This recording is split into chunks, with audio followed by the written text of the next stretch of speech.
ഈശ്വരം കേട്ട നാൾ താനേ പാടിയൻ തമ്പുരു കൈകളിൽ വീണൊരു മോഹന വൈഡൂര്യം നീ പ്രിയ സഖി.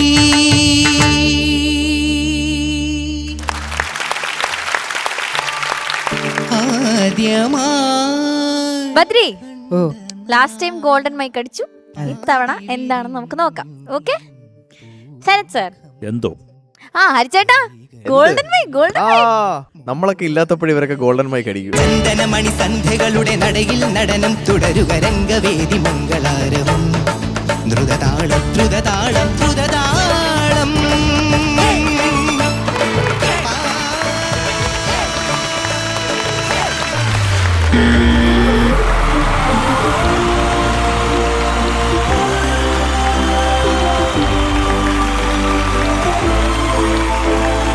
ഡേഞ്ചറസ് ഉള്ളതുകൊണ്ട് ഹരിച്ചേട്ട വായിക്കണ കേട്ടിട്ട് പോയതോ. അതിന്റെ ഗുണമുണ്ടല്ലോ നിനക്ക്. നീ പറ, മൈക്കി പറ. അത് നന്നായില്ലേ? അതിനുശേഷം നിനക്ക് ഒരു ഗ്രോത്ത് ഇല്ലേ?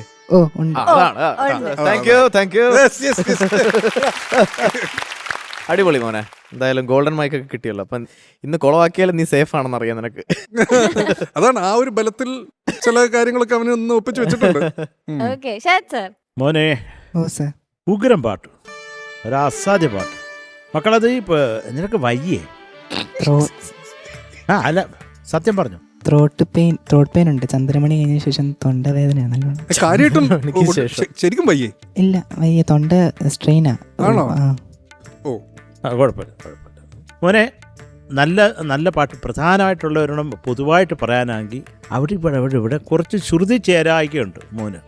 ഒരു നല്ല സംഗതി ഇങ്ങോട്ട് പാടി വന്നിട്ട് നീ അതിൻ്റെ ലാൻഡിങ് വരുമ്പോൾ ചേരാതെ അങ്ങ് നിർത്തും. അപ്പോൾ അയ്യോ എന്ന് തോന്നും. ഇപ്പോൾ ചരണത്തിലെ വെറുതെ അതുവരെ നല്ലതായിരുന്നു, ആ തേ ചേർന്നതേ ഇല്ല. അപ്പോൾ അങ്ങനെ വരരുത് മോനെ, അത് നോക്കണം. നിനക്ക് ഇനി ശാരീരിക കുഴപ്പങ്ങളുണ്ടെങ്കിൽ അത് നമുക്ക് ക്ഷമിക്കാം, അത് കുഴപ്പമില്ല, അത് ശരിയാവും കേട്ടോ. ഓക്കെ. അപ്പോൾ ഇതൊരു കോമ്പറ്റീഷൻ ആയതുകൊണ്ട് വലിയ ഭീകര ഒരു പാട്ടെടുത്തുകൊണ്ട് വന്നിട്ട് എനിക്ക് ഒട്ടും വയ്യായിരുന്നു, ഞാനിപ്പോൾ ഒരു ഇഞ്ചക്ഷൻ ഇട്ടിട്ട് വരിക എന്ന് പറഞ്ഞിട്ട് ഒരു കാര്യവുമില്ല. ആണോ ഇഞ്ചക്ഷൻ ഇട്ടോ, എന്നാൽ 2 മാർക്ക് എന്ന് പറഞ്ഞിട്ട് നമ്മളങ്ങ് തരും. അതിനകത്ത് അതും ഇതുമായിട്ടൊരു ബന്ധവുമില്ല. പിന്നെ നമ്മളൊരു ഇതിനെ കണ്ടിട്ട് അങ്ങനെ ഒരു അവസ്ഥ തോന്നുകയും പിന്നെ പാടുമ്പോൾ ഉള്ളൊരു സ്വാതന്ത്ര്യക്കുറവ് തോന്നി മുകളിലൊക്കെ പാടുമ്പോൾ. അതുകൊണ്ട് ചോദിച്ചതാണ് മോനെ. പിന്നെ ആദ്യമായി കണ്ട നാൾ, ആ കണ്ട നാളല്ലേ നന്നായിരിക്കേണ്ടത്. ആദ്യമായെന്നുള്ളത് കുഴപ്പമില്ല, കണ്ട നാളെന്ന് പറഞ്ഞാൽ അല്ലേ പാറു? എന്താ കണ്ട നാളെന്ന് പറഞ്ഞാൽ എന്താ? അത് വൃത്തികേട്, അങ്ങനെ പറയരുത്. ആദ്യമായി കണ്ട നാൾ, ആ ഒരു അത് വളരെ അതും ശ്രുതി ചേർത്ത് പക്കായിട്ട് പാടണ്ടേ. അതുപോലെ ആ സംഗതിയും പെർഫെക്റ്റ് ആവണ്ടേ, വേണ്ടേ? വേണം. പിന്നെ മോനെ, എനിക്ക് ഈ അനുപല്ലവി തുടങ്ങിയിട്ട് അതിൻ്റെ സെക്കൻഡ് വരുമ്പോൾ അത് ആദ്യം പാടുന്നതല്ലാണ്ട് പിന്നെ അതെന്തെങ്കിലും ഒരു ചെറുതായിട്ടൊരു ഇംപ്രവൈസേഷൻ ഉണ്ടെങ്കിലും മോൻ അതൊരു അവിടെ നിന്ന് ശരിയാവുന്നില്ല പാട്ട്. അത് മോന് ചിലപ്പോൾ ഈ തൊണ്ടയുടെ ഒരു അവസ്ഥ കൊണ്ടിട്ടായിരിക്കും. പിന്നെ ക്ലാരിറ്റി മോനെ, പിന്നെ എന്താ പറയേണ്ട, ഒരു തെളിച്ചം വരാം ചില സംഗതികൾക്കൊക്കെ. ഒരു പെർഫെക്റ്റ് നമ്മൾ വൃത്തിയായിട്ടങ്ങ് പാടുക. അപ്പോഴേ അത് ഈ കേൾക്കുന്നവൻ്റെ ഹൃദയത്തിലേക്ക് പോകത്തുള്ളൂ. തലച്ചോറിലോട്ടല്ല നമ്മൾ പാടി എറിയേണ്ടത്, ഹൃദയത്തിലേക്കാണ്. അപ്പോഴേ ആഹാ എന്ന് പറയത്തുള്ളൂ കേട്ടോ.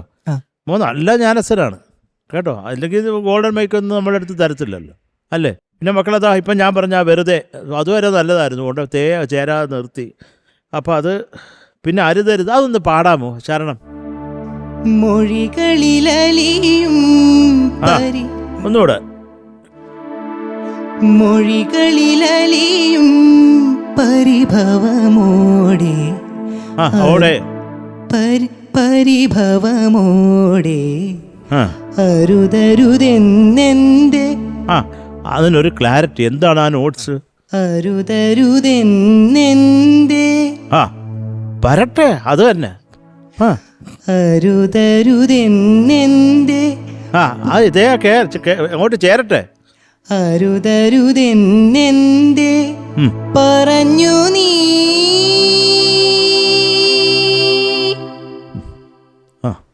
തുളുമ്പും മണി വീണ പോലെ. അതൊക്കെ ഓക്കെ മോനെ. ആ മുകളിൽ പാടുമ്പോൾ അത് കുറച്ചും കൂടെ കൺട്രോൾഡ് ആയിട്ട് അങ്ങനെ വടി പോലെ പിടിക്കാണ്ട് ഒരു ഒന്ന് സോഫൻ ചെയ്ത് ഒരു വിബ്രാറ്റോടെ ഒക്കെ നിർത്തിയാൽ അതിനൊരു സുഖം കാണും. അതെ right. ഒരു അങ്ങനെ പിടിക്കുമ്പോൾ മതി എന്തുവാടാ ഈ പാടുന്നത്, ഒരു പ്രേമഗാനമാണോ അങ്ങനെ നമുക്ക് തോന്നത്തില്ല. ഞാൻ പറഞ്ഞ മനസ്സിലാകും ആ കാര്യം എന്തൊരു നിങ്ങൾക്ക്. ബസ് ഹോൺ അടിച്ച പോലെ. അല്ല അത് മോനെ, അത് നിങ്ങൾക്കിപ്പോൾ എന്താണ് ലവ്, എന്താണ് റൊമാൻസ് എന്നൊന്നും പറഞ്ഞാൽ മനസ്സിലാവാത്ത പ്രായമാണ്. എങ്കിൽ നിങ്ങളിപ്പോൾ ആരാണ് പാടിയേക്കുന്നത്? യേശുദാസ് സാറും ചിത്രാമ്മയും. യേശുദാസ് സർ. അപ്പം ഇല്ല, അതാകുമ്പോൾ അതിമനോഹരമായിട്ടില്ല, അവരാണ് നമ്മുടെ റെഫറൻസ്. അവരെന്ത് ഫീല് കൊടുത്തിട്ടുണ്ടോ അത് നമ്മൾ ആ ഫീല് മാത്രം എടുത്തിട്ട് അതിപ്പം ജീവിതത്തിൽ അത് ഒന്ന് നമുക്ക് പരീക്ഷിച്ചിട്ട് ചെയ്യേണ്ട കാര്യമൊന്നുമില്ല. നമുക്കത് അത് പാടുമ്പോൾ മനസ്സിലാവുമല്ലോ, അതങ്ങ് വെച്ച് കാച്ച്, അപ്പം നമുക്ക് ആ റിയൽ ഫീല് കിട്ടും. അല്ല നിങ്ങൾക്ക് കുഞ്ഞുങ്ങളിപ്പോൾ മുട്ടയെന്ന് വിരിഞ്ഞോളൂ, നിങ്ങളുടെ അടുത്ത് പ്രേമം മോനെ എന്നൊക്കെ പറഞ്ഞൊരു ക്ലാസ് എടുക്കാൻ ഞാൻ അത്ര മണ്ടനല്ല. അപ്പം അതുകൊണ്ട് അതല്ല, അവർ പാടിയേക്കുന്നത് എന്താണ് അത് മനസ്സിലാക്കിയാൽ മതി കേട്ടോ.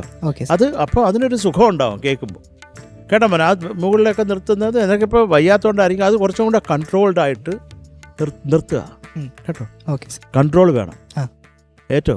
Okay sir.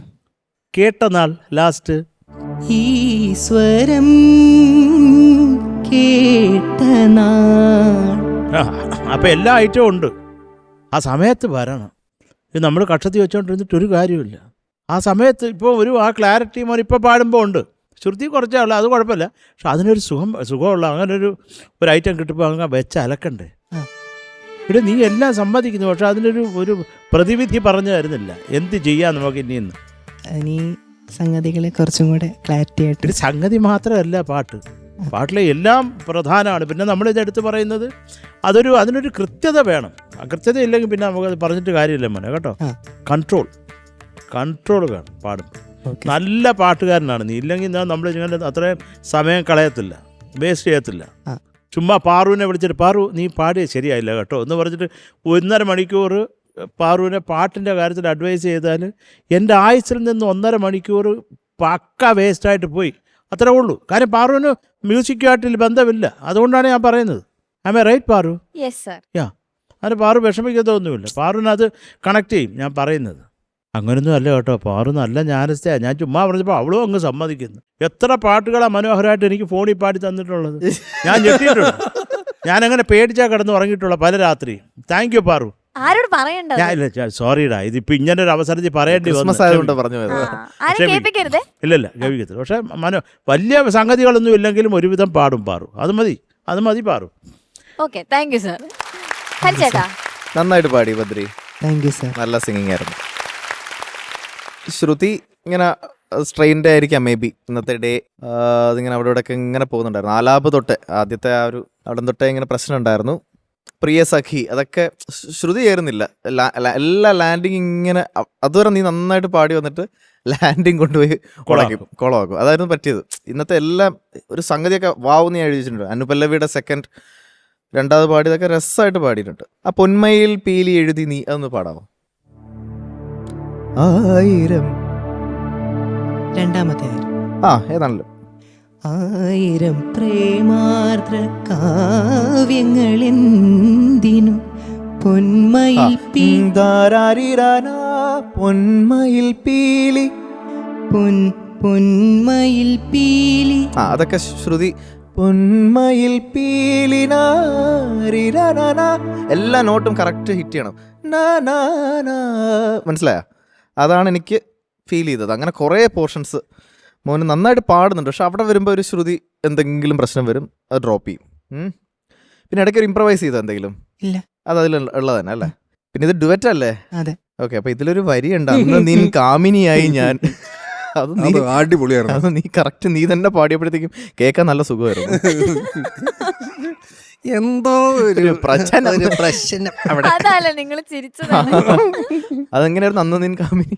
പ്രണയമെന്നല്ലോ അവിടെയൊക്കെ ശ്രുതി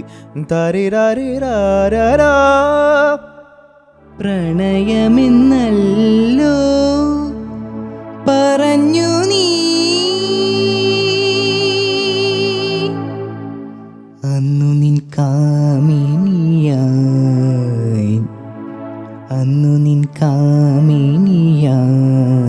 ഞാൻ. അപ്പൊ ഈ ഡുവറ്റ് എടുക്കുമ്പോൾ പ്രശ്നം ഇതാണ്, നമ്മൾ തന്നെ കാമിനിയാവും, കാമുകനാവും. മനസ്സിലായില്ലേ? അപ്പോൾ അങ്ങനത്തെ ഇതേ ഉള്ളൂ. ആ. അപ്പം അത് നമ്മൾ ഡിബേറ്റ് എടുക്കുമ്പോൾ അർത്ഥമൊക്കെ നോക്കിയെടുക്കണം കേട്ടോ. ആ ഗംഭീര പാട്ടാണ്. ജോൺസൺ മാഷിൻ്റെ കൈതപ്പുറം തിരുമേനി എഴുതി ദാസാറും ചിത്രമായും കൂടി പാടിയ ഉഗ്രൻ പാട്ട്. എന്തായാലും നന്നായിട്ട് പാടി മോനെ, മൊത്തത്തിൽ രസമായിരുന്നു കേട്ടോ. Thank U. പിച്ചിങ് ആണ് ശ്രദ്ധിക്കേണ്ടത്. ഞാൻ പക്ഷെ ഒരു ഇമ്പ്രൂവ്മെൻ്റ് ഉണ്ട് ഈ ഒരു പ്രാവശ്യം വന്നപ്പോൾ. ബദ്രി കഴിഞ്ഞ ഷെഡ്യൂളിനേക്കാളും ദർ ഇസ് എൻ ഇമ്പ്രൂവ്മെൻറ്റ്. കുറച്ചുകൂടി ശ്രദ്ധയോടെ പാടുന്നുണ്ട് കേട്ടോ. All the best. Thank you sir. Thank you ഹരിച്ചേട്ടാ. ഷാനിക്ക. അപ്പം ബദ്രി ഓ സർ. നന്നായിട്ട് പാടിയടാ നീ. Thank you sir. ഞാൻ ആകെ ഈ ആദ്യമായി കണ്ടതാണ് അത് ആ ഒരു ഹാപ്പിനെസ് ഉണ്ടല്ലോ, അത് കുറച്ച് ഇമ്പോർട്ടൻ്റ് ആണ്. ആ ഒരു ഇത് ഞാൻ അതിൻ്റെ താഴെ വരെ ഇട്ടു. ഇപ്പം ബദ്രി പാടിയ ലൈൻ ഉണ്ടല്ലോ, അന്ന് നിൻ കാമിനിയായി, അതിന് തൊട്ട് മുമ്പെന്ന് പറഞ്ഞാൽ അങ്ങ് എക്സ്ട്രീം ഹൈയിൽ കൊണ്ടുപോയിട്ടാണ് നിർത്തുന്നത്. അത് ഓഫ് കോഴ്സ് ഇങ്ങനെ സ്ട്രെയിറ്റിൽ നിർത്തരുത്, പറഞ്ഞാൽ ഒരു വിബ്രാട്ടോ കൊടുത്തിട്ട് ഇങ്ങനെ, അത് എക്സ്ട്രീം ലവാണ് ഇതിൽ പ്രൊജക്റ്റ് ചെയ്യണേ. അപ്പം നമ്മൾ ആ ഒരു ഫീൽ കൂടുതൽ ടെക്നിക്കൽ ആവരുത് ആക്ച്വലി. എന്നിട്ട് അതിന് ഭയങ്കര ഇമ്പോർട്ടൻ്റ് ആണ് ഈ പറയുന്ന പോലെ സർട്ടൻ കുഞ്ഞ് വിബ്രാട്ടോസിന് മുന്നേ ജീവനാണ്, പാട്ടിന് ജീവൻ വെച്ചുകൊണ്ടേയിരിക്കും. അത് കഴിഞ്ഞിട്ട് ആ എക്സ്ട്രീം ഹൈ കഴിഞ്ഞിട്ട് ഒരൊറ്റ ഡ്രോപ്പാണ്, പിന്നെ നേരെ ബേസിലാണ്. ആ നോട്ട് പെർഫെക്റ്റ് ആയിരുന്നു. അത് ദാറ്റ് വാസ് വെരി നൈസ് കേട്ടോ. Thank you sir. കാരണം അത് പാടാൻ ഭയങ്കര ബുദ്ധിമുട്ടാണ്.